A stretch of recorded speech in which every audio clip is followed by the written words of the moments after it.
I'm not too sure what's been going on recently, but it seems like this is the year that every creator is trying to do any and everything possible to ruin their reputation, and it truly is a lot of them as well. If I start scrolling down on my channel, I'll probably be able to find at least 20 examples. But the star of today's episode is going to be MKBHD, and this one really kind of did catch me off guard because if you don't know who MKB is, he's basically one of the tech YouTubers ever. He's also a person that's basically been in no controversy for the entirety of his channel. The only slight controversies or drama that he's been in recently have been people trying to say that he's killing companies because of a few bad reviews he gave, and the most recent and notable one being him launching his panels app. And if you don't know what happened in that situation, he basically did everything that he complains about certain companies for doing. He launched a completely unfinished product, charged full price for it, which was $50,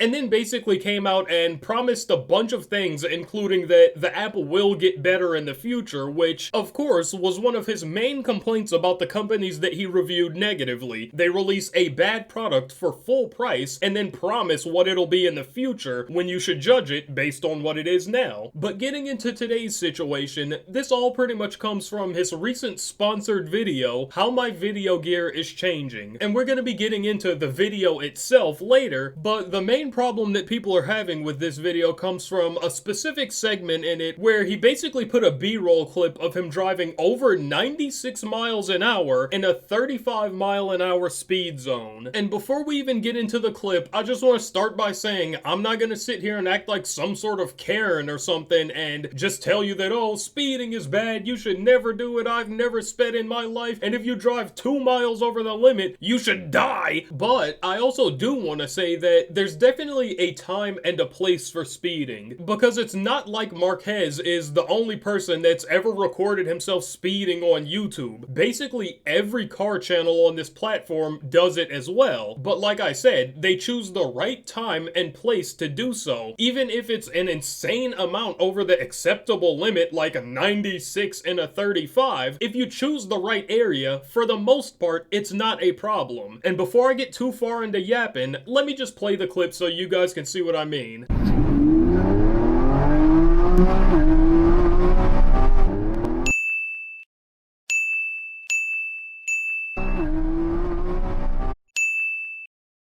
Now, I know with that clip, it might have been a bit hard to see what's going on, and we're gonna get into why that is later, but if you couldn't tell, he passed 2 separate signs. One of the signs being a 35-mile-per-hour speed limit, and the other one being some sort of sign to indicate that there's probably gonna be a lot of children in the area, whether that's because it's a school zone, a high-density residential area, or just a ton of playgrounds nearby. It was definitely there to let you know to be a bit more cautious when driving, because there's a high chance that there are going to be children around. And this is really where the problem for most people comes into play. Like I said earlier, I'm sure really no one would have cared if he was speeding in any other situation, especially on something like the highway, like everyone else, but the location that he did it in was just completely unacceptable. Because not only was it supposed to be a 35-mile-an-hour zone, and there were clearly signs around to let you know that there might be children around, but the street that he's doing it on also has horrible visibility. The entire sideline of the street is covered in different trees, fences, and everything else, so there'd be absolutely no indicator or really prior warning if a random kid were to just pop out and run across the street for whatever reason. It's a kid. The clip also did cut once he got to 96 miles an hour, but it doesn't look like his car showed any signs of slowing, so we can only assume that it got comfortably over 100. And you know what? To be fair, I wouldn't even complain if someone was slightly speeding in an area like this, even with all the complications. You know, even if you were going something like 45 at max, I wouldn't even care too much then. But 100 plus is absolutely crazy. And I know he is driving a Lamborghini or whatever, and it has insane performance, but even a car like that will not be able to stop or even come close to slowing down enough in time before it were to hit someone. on. Best case scenario, it reduces the speed by like 30 miles an hour max, and that's obviously not anywhere close to enough. Hitting someone at 80 to 90 miles an hour with a Lamborghini, they're just simply cooked. It's not even just ending them, it's splattering them. It's also kind of funny because one of the other reasons that this clip is able to see this much attention because they know his speed is because of the secondary speedometer on the passenger side. Because like you could clearly see in the clip, this is also basically what every other car channel does. His editor blurred the main speedometer, but they clearly didn't know that there was a second one, so that's how people were able to easily find out his speed in the first place. I also think one of the worst parts about this entire situation is that there was really no reason to do this whatsoever or include this clip at all. The clip was only about 6 seconds of B-roll, so if he really wanted to have footage of him driving, he could have just inserted a clip of him just normally driving. There was absolutely no reason to recklessly speed in an area like that and put yourself and basically everyone around you in that much danger. But after all of this played out, Marques was pretty quick to respond, and his response kind of came in two parts, with the first one being pretty much his initial response and the second one being more of his formal actual response once he realized how much attention it was getting. But the first response, and I'm calling this a response because that's pretty much what it is, but the first one was just a pinned comment on his video that says, "Cut out the unnecessary driving clip that obviously added nothing to the video. I hear all your feedback on sponsored videos too." Now that first response was obviously an attempt to basically cover it up and act like it never happened, and I don't know what creators don't understand by this point that once you upload something to the internet, it can't go away, especially when you're this popular. There'd be absolutely no way that someone didn't clip it. This is also the main reason that it's kinda hard to find a good, original, uninterrupted clip of him speeding. But his second response, like I said before, is a bit more of his just genuine formal apology, and he uploaded it to X, and it says, "Last video I did something pretty stupid. You might have already seen it, but maybe not, so I'll address it here. There was a clip with the action cam of me test driving a car and going way too fast. Absolutely inexcusable and dangerous." He also points out how he knows that cutting it out of the video seems like covering it up, but he thinks it's the right thing to do, and I just don't understand what he means by that. Like, sure, it probably is the right thing to do to cut it out, but that isn't addressing the point that it's definitely covering it up. But for the most part, this pretty much is just your typical apology, and it is a good one. It's just that it's a bit watered down when your first initial response was to basically cover it up. It almost seems like you're just apologizing at this point because you have to. That's also not saying that I expect him to be like on his knees begging, groveling, and pleading or anything like that. It's just that, you know, genuinely understanding what you did wrong and then apologizing is all you had to do in the first place, and it's that simple because it's not like he did anything too outrageous. But moving on, the last thing that I wanted to bring up in this situation is how crazy it is that there's almost more people mad at him for making a sponsored video than speeding in a children's zone. Because like I said earlier, that entire video was just a sponsored video for some sort of camera equipment, and it has a ton of people just losing their minds over it, acting like this is the most unimaginable thing ever, and as if he sold his soul or something. Literally all he did was make a sponsored video for a camera company that he most likely enjoys their product. Because if you couldn't tell, he's such a big creator that I'm sure at this point he's not making entire sponsored videos for companies that he doesn't like. He's definitely at the point where he can choose what companies he wants to work with, so if he's promoting this product, he probably genuinely believes in it, which there's absolutely no problem with that. They probably cut him a 6-figure check to make an entire almost 10-minute sponsor. Literally, who wouldn't take that deal? You have people complaining about him making a 10-minute sponsored video on some camera equipment that's probably genuinely good, but then you probably also have those same people that are the ones that ended up scammed by something like Logan Paul's Crypto Zoo. It just doesn't make any sense. But with that said, that's pretty much it on the Marques Brownlee situation, and at the end of the day, he's probably not really gonna lose subscribers off of this, especially since he did come out with a pretty decent apology, and all I can really hope after this situation is that it's really just a a lesson for creators to kind of do better and really just think before they do something for the most part, so they don't have to end up in situations like this. But with that said, if you made it this far in the video, you probably liked something, so you may as well drop a like and maybe even subscribe. And if you don't, I'll have no other choice but to drive 100 miles an hour into your house. But I'm not gonna hold y'all for too long, so I'll catch you guys in the next one.